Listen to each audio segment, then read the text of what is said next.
নমস্কার বন্ধুরা, welcome to my YouTube channel অরিজি স্টাডি আইকিউ। তো ফ্রেন্ডস, আজকে তোমাদের উদ্দেশ্যে কিছু কথা আমি শেয়ার করব এবং তোমরা 2026-এর যে বিধানসভা নির্বাচন হতে চলেছে সেটাকে নিয়ে কিন্তু তোমরা অনেকেই চিন্তিত যে কোন দলকে আমি ভোট দেবো, তাই তো? তার কারণ কি, দুদিন আগে তোমরা যা রাজ্য বাজেট দেখলে সেটা দেখার পরে তোমাদের মাথা অনেকেরই খারাপ হয়ে গেছে এবং সবাই কিন্তু উস্কানিমূলক কিছু কথাবার্তা বলছে। ঠিক আছে, তো এই মুহূর্তে আমি কিছু কথা তোমাদের সাথে শেয়ার করতে চাই, যে কথাগুলো শুনে রাখাটা খুব দরকার। আমি জানি না আমার ভিডিওটা কতজনের কাছে পৌঁছাবে, তাই পুরো ভিডিওটা তোমরা প্রথম থেকে শেষ অবধি উইদাউট স্কিপ শুনবে এবং ইউটিউব চ্যানেলটিকে অবশ্যই তোমরা সাবস্ক্রাইব করবে এবং ফেসবুক পেজটিকে তোমরা কিন্তু ফলো করবে। তো বন্ধুরা দেখো, দুদিন আগে রাজ্য বাজেটে তৃণমূল সরকার বিভিন্ন ভাতাভিত্তিক কথাবার্তা বেশি বলেন। ঠিক আছে, সিভিকদের 1000 টাকা বাড়ানো, আশাকর্মী, নারায়ণ ভান্ডার এই সমস্ত বিষয়গুলো নিয়ে কিন্তু কথাবার্তা বলেন। আচ্ছা, এরপরে বিভিন্ন বিরোধী নেতারা বিভিন্ন রকম কথাবার্তা বলছে, তো সেটা নিয়েই আমি কিছু কথা বলতে চাই। আচ্ছা, প্রথমত বলে রাখি যে এই ভিডিওর মাধ্যমে আমি কিন্তু কোনো পার্টির ফরেও নই, কোনো পার্টির এগেনস্টেও নই, মানে আমি অ্যাজ অ্যান ইন্ডিভিজুয়াল কথাগুলো বলছি। ঠিক আছে, কতটা ন্যায়সঙ্গত সেটা তোমরাই বিচার করবে। ঠিক আছে, তো আমি আমার যেটা মতামত সেটা আমি কিন্তু শেয়ার করছি। প্রথমত, 34 বছরের যে সিপিএমের শাসনকাল ছিল, নকশাল আমল ছিল সেটা বলতে গেলে, সেই সময়ে সত্যি কথা বলতে কি, আমি যখন খুব ছোট, এই যে আমার বাড়ির আশেপাশে, এই যে আমার বাড়িটা যে এখানে রয়েছে, আমার বাড়ির আশেপাশে চারদিকে খোলা, মানে খোলা প্যান্ডেল বলতে পারো, চারদিকে জলাভূমি, জলা জমি। হ্যাঁ, তো আমার মা সেই সময় বলতেন যে সেই সময়ে মানে পাশে যে জলা জমি রয়েছে সেখানে কতবার মৃতদেহ পড়ে থাকতে দেখেছে, সেটা আমার মা বলেছেন। ইভেন আমি যখন খুব ছোট তখন ভাত খাচ্ছি একটা দিন, আমার বাবা তখন বাইরে চলে যেতেন, ঠিক আছে, কাজের সূত্রে। আমি থাকতাম, আমার মা থাকতেন আর আমার দিদি। সেই সময় আমি নিজে চোখের সামনে খুন হতে দেখেছি। হাঁসুয়া দিয়ে একজনের হাত কাটা অবস্থায় দুজন মানুষকে দেখেছি খুন হতে, নিজের চোখে দেখা। তো বুঝতেই পারছো কতটা ভয়ানক ছিল। মেয়েরা রাস্তায় ঠিক মতন বের হতে পারতো না। আচ্ছা, মেয়েদের কথা আমি বলছি, আরেকবার বলবো। ঠিক আছে, অনেকে অনেক রকম ডায়লগবাজি করেন না, তো কিছু কথা আমি তোমাদের বলে রাখি। কিন্তু একটা জিনিস খুব ভালো ছিল, সেটা হচ্ছে কি, শিক্ষা ব্যবস্থা। ঠিক আছে, শিক্ষা ব্যবস্থা খুব ভালো ছিল। আচ্ছা, আমি খুব জিস্টে কথাগুলো বলবো, তোমাদের শুনে রাখাটা খুব দরকার। শিক্ষা ব্যবস্থাটা কিন্তু ভালো ছিল। এবং এবার যদি তোমরা মনে করে দেখো যে সেই সময় কিন্তু শিল্প কলকারখানা কিন্তু বন্ধ হতে শুরু হয়েছিল। এই অনেকে অনেক কিছু ক্লিপ তুলে নিয়ে এসে দেখাবে যে এই বাবু বলেছেন শিল্প হলে ভালো হতো, ওই বাবু বলেছেন শিল্প হলে ভালো হতো, দেখো কি সুন্দর এদের মানসিকতা। না না না না না, তখন বেশি শিল্প কলকারখানা বন্ধ হয়েছে, তখন বেশি ইউনিয়নবাজি করে শিল্প কলকারখানা অনেক বন্ধ হয়ে গেছে, অনেক জুট মিল বন্ধ হয়ে গিয়েছে। ঠিক আছে, বজবজের ওদিকে, ঠিক আছে, অনেক জুট মিল বন্ধ হয়ে গিয়েছে। বুঝতে পেরেছো? তো শিল্প কলকারখানার তো ধ্বজা উড়ে গেছে, রাস্তাঘাট সব বেকার, পানীয় জলের অভাব। ঠিক আছে, মানে ঘরে ঘরে পানীয় জলের অভাব। আমার মাকে সেই সময়ে অনেক দূর দূরান্ত থেকে জল বয়ে নিয়ে আসতে হতো। এখন তো বেশিরভাগ জায়গায় পানীয় জলের অত মানে আকাল নেই। তখনকার দিনে পানীয় জলে মানে মানুষের দৈনন্দিন জীবনে যেটুকু দরকার সেটুকু পাওয়ার জন্য মানুষকে নাজেহাল হতে হয়েছে। ঠিক আছে, তো একটা জিনিস খুব ভালো ছিল, সেটা হচ্ছে কি না, শিক্ষা ব্যবস্থা। আচ্ছা, এইবার হচ্ছে রিক্রুটমেন্টের কথা তোমাদের কাছে আমি বলি। দেখো, আগেকার দিনে কি হতো, আগেকার দিনে রিক্রুটমেন্ট, অনেকে বলছে আগেকার দিনে রিক্রুটমেন্ট দারুণ হতো। প্রত্যেক বছর বছর এসএসসি হচ্ছে, পিএসসি হচ্ছে, এই হচ্ছে, রাজ্য সরকারের পরীক্ষা হচ্ছে, দুর্নীতি হতো না। আচ্ছা, দুর্নীতি হতো না তো? আচ্ছা, তোমাদের একটা কথা এবার বলে রাখি, আগে ফেসবুক ছিল, আগে সিপিএমের আমলের কথা বলছি, আগে এত ইন্টারনেটের মানে যে ব্যবহার এখন হচ্ছে, আগে এত ফেসবুক ছিল, হোয়াটসঅ্যাপ ছিল, আগে ইউটিউব ছিল, আগে কিন্তু এত কিছু ছিল না, আগে এত গণমাধ্যম ছিল না। তাই আগের দুর্নীতিগুলো তুমি চোখে দেখতে পাচ্ছ না। এখন এসএসসিতে যা দুর্নীতি হচ্ছে, পিএসসিতে ডাব্লিউবিপিতে যা দুর্নীতি হচ্ছে, সেটা কোনো জায়গায় হলে সেটা হোয়াটসঅ্যাপের মাধ্যমে ছড়িয়ে যাচ্ছে, ফেসবুকের মাধ্যমে ছড়িয়ে যাচ্ছে, গণমাধ্যম সৃষ্টি হচ্ছে। তো সেক্ষেত্রে মানুষ জানতে পারছে যে না, এখন দুর্নীতি হচ্ছে। কিন্তু আগেও তো দুর্নীতি হতো রে ভাই। তো আগে দুর্নীতি হলে কি তুমি জানতে পারতে যে দুর্নীতি হচ্ছে কি হচ্ছে না? তুমি কিন্তু জানতে পারতে না, কারণ সেই সময় আমরা ছোট ছোট ফোন ইউজ করতাম, ওই নোকিয়ার ফোন ইউজ করতাম, ছোট ছোট স্যামসাং, নোকিয়া। হুম। তো সেই সমস্ত ফোন ইউজ করতাম, সেই সমস্ত ফোনের মাধ্যমে কি বলবো, কিছুই হতো না। তো ইন্টারনেটের ব্যবহার যত বাড়ছে তত কিন্তু মানুষ ধরে ফেলছে। এখন কি হচ্ছে, দুর্নীতি মানুষ ধরে ফেলছে, আর কোনো জায়গায় দুর্নীতি হলে সেখানে গণমাধ্যম সৃষ্টি হচ্ছে, আন্দোলন হয়ে যাচ্ছে। তো সেক্ষেত্রে সরকার ভয় থাকছে। তখন ছিল সরকার বেপরোয়া। কেন 34 বছরের শাসনের অবসান হয়েছে? মানুষ বীতশ্রদ্ধ হয়েই কিন্তু অবসান হয়েছে। কিন্তু একটা জিনিস ভালো ছিল, আমি সবসময় বলবো, যে পড়াশোনার মান। আমি 2010 সালে মাধ্যমিক দিই, সেই সময় মাধ্যমিক যথেষ্ট টাফ ছিল, যথেষ্ট টাফ, এবং মানুষের মধ্যে অনেক কম্পিটিশান ছিল সেই সময়, ঠিক আছে? আচ্ছা, তো সেটা তো আমি তোমাদের বলে নিলাম, ঠিক আছে? পড়াশোনা বাদ দিয়ে সব কিছু বেকার। আচ্ছা, হাসপাতালের কথা বলি। এই যে সরকারি হাসপাতালগুলো, তুমি সিপিএমের আমলে দেখেছো সরকারি হাসপাতালগুলো কিরকম গো ভাগাড়ের মতন হয়েছিল, ঠিক আছে? এখন তুমি চলে যাও, এসএসকেএমে যাও, বাঙুর হসপিটালে যাও, তারপরে বিদ্যাসাগর আছে, এবং বিভিন্ন জায়গায় যে সরকারি হসপিটালগুলো রয়েছে, পরিষ্কার পরিচ্ছন্ন। দেখো, বাড়িতে বসে বসে তোমার যদি অসুখ না হয় না, তখন তুমি অনেক লেকচার মারতে পারবে, আরে ওইগুলো তো সমস্ত সরকার করে দেবে। কিন্তু যার শরীর খারাপ হয়, যারা গরিব লোক, তারা সরকারি হসপিটালে গিয়ে ট্রিটমেন্ট নিচ্ছে, সেখানে একটা বেড পেতে কতটা কষ্ট হয়, সেটা যে যায় সরকারি হসপিটালে সেই একমাত্র বোঝে, ঠিক আছে? তো এক্ষেত্রে দেখতে গেলে কিছুই হয়নি, মানে 34 বছরে লবডঙ্কা হয়েছে, ঠিক আছে? শুধুমাত্র একটা জিনিস ভালো ছিল, শিক্ষা। তারপরে যে রিক্রুটমেন্টগুলো হতো সেখানেও দুর্নীতি হতো, সেখানেও ভিতর থেকে হতো, কিন্তু তুমি জানতে পারতে না, ঠিক আছে? এখানে কানের পোকাটাকে নাড়ি দিয়েছে বলে তুমি জানতে পারছো যে এসএসসি দুর্নীতি হয়েছে, কিন্তু ভিতর থেকে কিন্তু হয়েছিল। এখন ধরা পড়েছে, আগে ওরা ধরা পড়েনি। মানে সে একটা কথা বলে না, ঘুঁটে পড়ে গোবর হাসে, ঠিক আছে? ওরা এখন অবধি গোবরই থেকে গেছে, তাই হাসছে।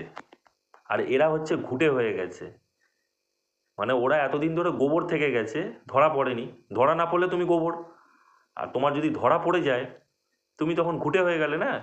ওই বলে না, ঘুঁটে পড়ে গোবর হাসে। এরা পুড়ছে, ওরা হাসছে, বলছে আমরা ওকে ছিলাম। কেউই ওকে ছিল না। এখানে মানুষের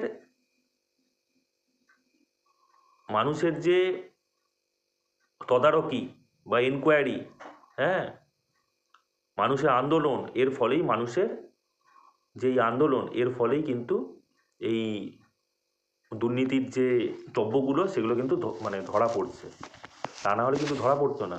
ওকে, আচ্ছা, এইবারে তৃণমূলের আমলের কিছু কথা বলি, যেটা আমি ফিল করি, সেটা হচ্ছে কি, পড়াশোনার ধ্বজা উড়ে গেছে। প্রথমত কোনটা কি না, পড়াশোনার ধ্বজা উড়ে গেছে।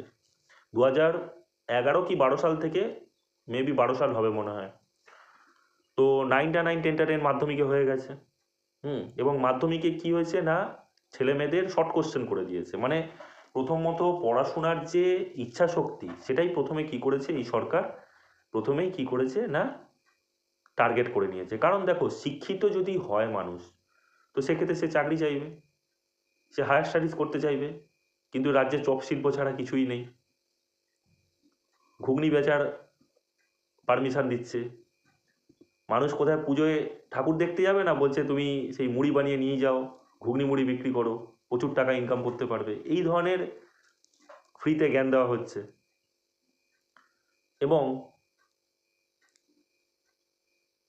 এবং এই মুহূর্তে কি হচ্ছে না, ভাতা দেওয়া হচ্ছে।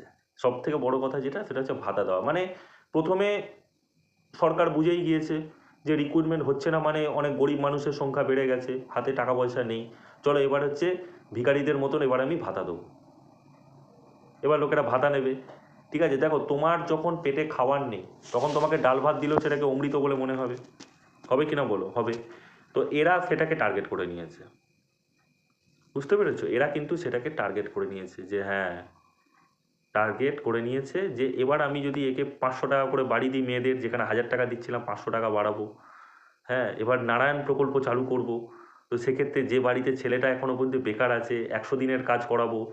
মানে সব কিছু হচ্ছে কি না, দেব মানে ওদের মেরে ওকেই দেবো, এইরকম একটা পরিকল্পনা চলছে। প্রথমত কি না, শিক্ষার ধ্বজা উড়ে গেছে। একটা মানুষ যদি সুশিক্ষা না পায়, ছোটোবেলা থেকে কী দিচ্ছে, মোবাইল দিয়ে দিচ্ছে। আরে মোবাইল দিলে তো এবার ইন্টারনেট লাগবে, তো কি করছে, প্রতি মাসে মাসে টাকা দিচ্ছে, কন্যাশ্রী, যুবশ্রী, ছেলে মেয়েদের আবার সাইকেল দিচ্ছে। মানে এদিক দিয়ে বলছে তোমরা উচ্চশিক্ষা করো, তোমাদের আমি হেল্প করব, আর ওদিক দিয়ে সিলেবাসটা করে দিয়েছে মানে ধ্বজা উড়ানোর মতন। মানে কতটা অদ্ভুত না সিস্টেমটা, মানে কতটা ম্যানুপুলেশন চলছে তোমরা বুঝতে পারছো? প্রথমত এই যে মাধ্যমিক পরীক্ষা ছেলেমেয়েরা দিচ্ছে, মানে প্রথমত মাধ্যমিক পরীক্ষা দিয়েই ভুল করছে। মানে কেউ যদি বাংলা মিডিয়াম থেকে মাধ্যমিক পরীক্ষা দেয়, এখানে তো এসএসসি বন্ধ, এবার সে কী করবে, সায়েন্স নিয়ে পড়বে, এরপরে সে কী করবে, অনার্স করবে। তো বাংলা মিডিয়াম থেকে অনার্স করলে তুমি আর এখানে এসএসসি হবে, এখানে মারপিট দাঙ্গা হবে। বিহারে হয়ে যাচ্ছে পুলিশ, মানে পুলিশ রিক্রুটমেন্ট হচ্ছে, ইউপিতে পুলিশ রিক্রুটমেন্ট হচ্ছে, বিহারে টিচার রিক্রুটমেন্ট হচ্ছে, সেখানে তো তুমি চান্স পাবে না বাংলা পড়লে, তোমাকে হিন্দি পড়তে হবে। মানে মাধ্যমিক পরীক্ষা যে দিচ্ছে সেও হচ্ছে বিপদে রয়েছে, ঠিক আছে? আচ্ছা, এইবার কি বললাম যে শিক্ষার তো ধ্বজা উড়ে গেছে। প্রথমত ছেলে মেয়েদের অল্প বয়সে পাকা তৈরি করছে, বিশেষ করে মেয়েদের। মেয়েদের দেখো, মেয়েদের কীরকম নষ্ট করছে দেখো। মেয়েদের প্রথমত কিরম নষ্ট করছে, প্রথমত কি করছে না, কন্যাশ্রী করছে। এবার যে মেয়েটা গরিব ছিল, সে কি জানতো যে না আমাকে পড়াশোনা করে একটা নিজের পায়ে দাঁড়াতে হবে। হ্যাঁ, কিন্তু ছেলেদের সে মানে একটা ভালো চোখে দেখতো। তুমি আজকাল মানে গ্রামের দিকে যাও, সেখানকার মেয়েদের দেখো, গরিব বাড়ির মেয়েদের দেখো, তাদের পা হচ্ছে মাটিতে পড়ে না। তারা ছেলেদেরকে ভাবে আরে এ কে, আমি টাকা পাচ্ছি, আমার হাতে টাকা আছে। আর অবভিয়াসলি সেই সমস্ত টাকা ছেলেদের হাতে নেই। ছেলেরা টাকা কোথা থেকে পাবে, একটা স্টুডেন্ট সে টাকা কোথা থেকে পাবে? হ্যাঁ, সে যদি এসসি এসটি হয় তাহলে প্রতি মাসে মাসে একটু আধটু টাকা পয়সা পাবে, ওই স্কুল থেকে পাবে। কিন্তু এখন তো কি হচ্ছে, এখন মাধ্যমিক পাস করলে টাকা দিচ্ছে, এইচএস পাস করলে টাকা, হায়ার স্টাডিজ করলে টাকা, আর হায়ার স্টাডিজ করার পরে এসএসসি বন্ধ, মারপিট খেতে হচ্ছে। 4-5 বছর ধরে রিক্রুটমেন্ট চলছে তো চলছে, টিচার্স রিক্রুটমেন্ট আর হয় না। এখন হচ্ছে অবশ্য, মানে অনেক কাটকট পুরানোর পরে হচ্ছে। কিন্তু যে রিক্রুটমেন্টটা হচ্ছে সেটা হচ্ছে কি না, নার্স রিক্রুটমেন্ট হচ্ছে। দেখো এখানে এই ভিডিওর মাধ্যমে আমি তোমাদের কিছু পজিটিভ কথাও বলছি, কিছু নেগেটিভ কথাও বলছি, কিন্তু তোমাদের পিক আপ করতে হবে কোনটা পজিটিভ কোনটা নেগেটিভ। এই মুহূর্তে কী কী রিক্রুটমেন্ট হবে না, পুলিশের রিক্রুটমেন্ট হবে, কারণ পুলিশ এদের প্রোটেকশান দেবে, নাহলে পিঠের চামড়া তুলে নেবে পাবলিক। তাই পুলিশ প্রোটেকশান দেবে, তো সেক্ষেত্রে পুলিশের রিক্রুটমেন্ট হবে, ঠিক আছে?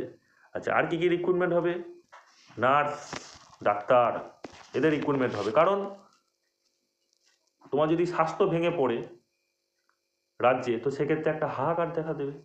তাই এইটা রিক্রুটমেন্টগুলো হবে। বাকি এসএসসি রিক্রুটমেন্ট হবে না ঠিক মতন। তার কারণ কি না, উচ্চশিক্ষা মানুষ করতেই চাইবে না। কারণ এখন যা সিচুয়েশান তৈরি করছে না, তো সেক্ষেত্রে কেউ আর উচ্চশিক্ষা করবে না। সে 12 পড়ার পরে ভাববে না আমি হায়ার স্টাডিজ করে কি করব। ওই টাকা আমি যে 4-5 বছর ধরে এক্সট্রা যে পড়বো, হ্যাঁ, ধরো কেউ 12-এর পরে বিএসসি করবে, তারপরে এমএসসি করবে, পিএইচডি করবে। আমি বিএসসি করতে গেলে এখন 4 বছর করে দিয়েছে, আগে 3 বছর ছিল, আবার সেমিস্টার ভিত্তিক করেছে। মানে পড়াশোনার ধ্বজা উড়ে যাচ্ছে, মানে সিলেবাস অতি ইজি করে দিচ্ছে। মাধ্যমিক থেকে শুরু করে ছেলে মেয়েদের মধ্যে অত চাপ থাকছে না। ছেলে মেয়েদের মধ্যে যদি পড়াশোনার চাপ না থাকে, তো সেক্ষেত্রে কী করবে, প্রেম করবে। হাতে ল্যাপটপ আছে, নেট আছে, প্রেম করবে। আর ছেলেদের হাতে এই মুহূর্তে টাকা পয়সা থাকবে না, যারা স্টুডেন্ট থাকবে টাকা পয়সা থাকবে না, তাহলে কী হবে, তারা বিপদে যাবে। নেট ভরানোর জন্য মা বাবার সাথে ঝগড়া করবে, হাতে মোবাইল আছে অথচ নেট নেই, তাহলে কী করবে, যে বাড়িতে ঝামেলা করবে। মেয়েদের নেট আছে, কারণ মেয়েরা টাকা পাচ্ছে, গরিব মেয়েরা টাকা পাচ্ছে, ঠিক আছে? তো সেক্ষেত্রে কী হবে, ঝামেলা করবে ছেলেরা, বিপথে যাবে। তো এই সমস্ত জিনিসগুলো কিন্তু আমি লক্ষ্য করেছি। তো আলটিমেটলি কিন্তু যা দেখতে পেলাম যে তৃণমূলের আমলে অনেক ফায়দা কিন্তু মেয়েদের হয়েছে, ঠিক আছে? মেয়েদের কিন্তু দেখো অনেকেই হয়তো বলছে যে মেয়েরা ওই 1000 টাকা 1500 টাকা 1700 টাকা করে পেয়ে খুব খুশি। হ্যাঁ, অবভিয়াসলি খুশি তো হবেই বন্ধুরা। দেখো গ্রামের দিকে মেদিনীপুরের দিকে কিছু মানুষজন রয়েছে, দেখো কিছু পজিটিভ কথা বলতে হবে, কিছু নেগেটিভও কথা বলতে হবে। গ্রামের দিকে যে সমস্ত মেয়েরা রয়েছে বা মহিলারা রয়েছে, সেখানে তারা যখন বয়স হয়ে যাচ্ছে বার্ধক্য ভাতা পাচ্ছে। বয়স না হলে 60 বছর বয়স অবধি তারা কি পাচ্ছে না, তারা পাচ্ছে না লক্ষ্মী ভাণ্ডার। তো একটা মানুষ যখন টাকা পাচ্ছে তার কিছু না কিছু তো সাশ্রয় হচ্ছে। গ্রামের দিকে কি হচ্ছে দেখো, গ্রামের দিকে যারা গরিব মানুষ থাকে তাদের হচ্ছে কি না, মাঠে ধান রয়েছে, ধান চাষ করছে, পুকুরে মাছ রয়েছে, আর দুটো তেল মশলা কেনার জন্য হচ্ছে, তো তাদের ওই টাকাটা পাওয়া মানে সোনা পে সোহাগা, এরকম একটা ব্যাপার। কিন্তু শহরে তো এই জিনিসটা নয়। শহরের মানুষ অন্যরকমভাবে বিচার করছে, গ্রামের মানুষ অন্যরকমভাবে বিচার করছে, তাই বলছে যে আমার দিদিকে যাই দিদিকে চাই। কিন্তু শহরের মানুষ তো অন্যরকমভাবে বিচার করছে। শহরে তো এখানে সব কিছুই কিনে খেতে হবে। সিভিকদের 1000 টাকা বাড়াতেও তাদের সংসার চলবে না। আর আমাদের ওই নারায়ণ ভাণ্ডার করলেও সেই টাকা পেয়েও কোনো লাভ হবে না। লাভ হবে মানে ওই টাকায় কী হবে, সংসার চলবে? সংসার চলবে না। তো সেক্ষেত্রে ছেলেরা অন্যরকম ভাবছে, যারা শিক্ষিত মেয়েরা আছে, শিক্ষিত ছেলেরা আছে, তারা অন্যরকমভাবে ভাবছে, রিক্রুটমেন্ট ভাবছে, তাই আবার নেগেটিভেও যাচ্ছে। তো এক্ষেত্রে দেখো আমি সব কিছু বিচার করে যা দেখলাম, পড়াশোনা বাদ দিয়ে সিপিএমের আমল থেকে শুরু করে এই আমল অনেক বেটার। আর তোমরা বলছো যে সিপিএমের আমলে কি মানে মেয়েরা সুরক্ষিত ছিল? তোমরা একবার ভেবে দেখো, সেই সময় কিন্তু মেয়েরা সুরক্ষিত ছিল না। এখন আমি বলবো মেয়েরা অনেক সুরক্ষিত। তুমি যদি কলকাতায় আসো, এবার তুমি বলবে যে দাদা আপনি কি করে বলছেন যে মেয়েরা সুরক্ষিত? তুমি কলকাতায় আসো, কলকাতায় এসে দেখো, তুমি প্রিন্সেপ ঘাটের আশেপাশে দেখো, বাবুঘাটে দেখো, তুমি মিলেনিয়াম পার্কে যাও, তুমি বিভিন্ন জায়গায় ঘোরো, মেয়েরা এতটা স্বাধীনভাবে ঘুরছে। আমার মনে হয় না মেয়েদের কোনো রিস্ক আছে বলে। শুধুমাত্র মেয়েরা নিজেরা একটু কন্ট্রোলে যদি থাকে, ঠিক আছে, তো সেক্ষেত্রে আমার যেটা মনে হয় মেয়েদের ওই একটা জিনিস বাদ দিয়ে, ঠিক আছে, সেফটিটা বাদ দিয়ে বাকি সব কিছুতে কিন্তু মেয়েদের জন্য অনেক কিছু এই সরকার করেছে। অনেক অনেক কিছু করেছে। 34 বছরের শাসনকালে তোমরা কিছুই পাওনি, সেক্ষেত্রে মেয়েদের উন্নতির জন্য এত কিছু প্রকল্প করেছে অবভিয়াসলি। তো টিএমসি ইজ বেস্ট আমার যেটা মনে হয়। কারণ এখানে বাকি যে কংগ্রেস রয়েছে, ঠিক আছে, তৃণমূল কংগ্রেস, ঠিক আছে, বাকি যে কংগ্রেস রয়েছে, কংগ্রেসটা ভেঙে গেছে, তো কংগ্রেস তো আর তো আসবে না, মানে সেই পুরো ধুলোয় মিশিয়ে গেছে। তো এখানে দুটো চারিদিক দিয়ে বিজেপি হাত মারছে, এসে বলছে যে 3000 টাকা করে দেবে। কি গ্যারান্টি আছে 3000 টাকা দেবে? তোমাদের কোনো গ্যারান্টি আছে 3000 টাকা করে দেবে বলছে? তো এই মুহূর্তে দেখতে গেলে টিএমসিতে কি রিক্রুটমেন্ট হচ্ছে দেখো, যারা এখন তরুণ প্রজন্ম রয়েছে, অনেকেই বলছে যে পুলিশের রিক্রুটমেন্ট হচ্ছে। দেখো আমাদের যে পুরনো প্রজন্ম ছিল সেই প্রজন্মটাকে কিন্তু এরা ডিস্ট্রয় করে দিয়েছে। কারণ এই মুহূর্তে যাদের বয়স এখন 30-এর কাছাকাছি হয়ে গেছে, তারা কিন্তু আর পুলিশের রিক্রুটমেন্টের জন্য ঠিক মতন করে খাটতে পারবে না, বিশেষ করে জেনারেল কাস্টের ছেলেরা। এসসি এসটিদের কথা একটু আলাদা আছে, ওবিসিদের কথা আলাদা আছে। বাকি দেখো যে রিক্রুটমেন্টগুলো আছে সেখানে পুলিশের রিক্রুটমেন্ট হয়ে যাচ্ছে, তো বেশিরভাগ পুলিশে চাকরি পেয়ে যাচ্ছে। যারা বাচ্চা বাচ্চা ছেলেমেয়েরা রয়েছে তারা এসএসসি জিডিতে চলে যাচ্ছে। তো সেক্ষেত্রে রিক্রুটমেন্ট তো হবেই। আর পিএসসিতে রিক্রুটমেন্ট বেরোচ্ছে, পিএসসি রিক্রুটমেন্ট হবে। আমরা দেখো এখানে যে রিক্রুটমেন্টগুলো হচ্ছে সেই রিক্রুটমেন্টগুলো যদি একটু স্বচ্ছতার সাথে হয়, আর যদি একটু স্বচ্ছতার সাথে হয়, তাহলে কিন্তু আর কোনো সমস্যা থাকবে না মানুষের। দেখো কে টিএমসি, কে বিজেপি, কে সিপিআইএম, তো এইগুলো কোনো ম্যাটার করে না, ঠিক আছে। মানুষের জন্য যদি কিছু একটু ভাবা হয় পজিটিভলি, তো সেটাই কিন্তু মানুষ অ্যাকসেপ্ট করবে। যেমন এই সরকারের আমলে তোমরা কি পেয়েছো? রাস্তাঘাট ভালো হচ্ছে, অবভিয়াসলি রাস্তাঘাট খুব ভালো হচ্ছে। পজিটিভ জিনিসগুলো আমাদের দেখতে হবে, রাস্তাঘাট ভালো হচ্ছে, মানুষের পানীয় জলের যে হাহাকার ছিল একটা সময়, সেই পানীয় জল মানুষ পাচ্ছে। শুধু যে রিক্রুটমেন্টগুলো হচ্ছে সেই রিক্রুটমেন্টগুলো যদি একটু স্বচ্ছতার সাথে হয়, যেমন পিএসসি রিক্রুটমেন্ট একটু স্বচ্ছতার সাথে হলে, এসএসসি রিক্রুটমেন্ট একটু স্বচ্ছতার সাথে হলে, ওদিক দিয়ে নার্স হচ্ছে, ডাক্তার হচ্ছে, ঠিক আছে, সব কিছু যদি একটু স্বচ্ছতার সাথে হয়, আমার মনে হয় বাকি গভর্নমেন্টের থেকে টিএমসি বেস্ট। তা বলে আমি তোমাদের কখনোই বলবো না যে টিএমসিকে তোমরা ভোট দাও, এটা তোমাদের সম্পূর্ণ নিজস্ব মতামত। আমার যেটা মনে হয় সেটা আমি তোমাদের বললাম, ঠিক আছে? এবারে যারা গ্রামের দিকে রয়েছে তারা ওই কটা টাকা পেলে খুব খুশি হবে, যেটা আমি তোমাদের বললাম। শহরের দিকে কি হবে? হবে না। তো বিভিন্ন যত মত তত পথ, এবার তুমি এখানে কিছুই বলতে পারবে না। এটা তোমাদের সম্পূর্ণ নিজস্ব মতামত। তোমরা কাকে ভোট দেবে, তোমরা কাকে ভোট দেবে না, এটা তোমার নিজস্ব মতামত। তাই তোমরা তোমাদের মতামত কমেন্ট সেকশানে জানাও। ভিডিও ভালো লাগলে অবশ্যই তোমরা চ্যানেলটিকে সাবস্ক্রাইব করবে এবং পাশে থাকবে। তো চলো, দেখা হচ্ছে নেক্সট ভিডিওতে।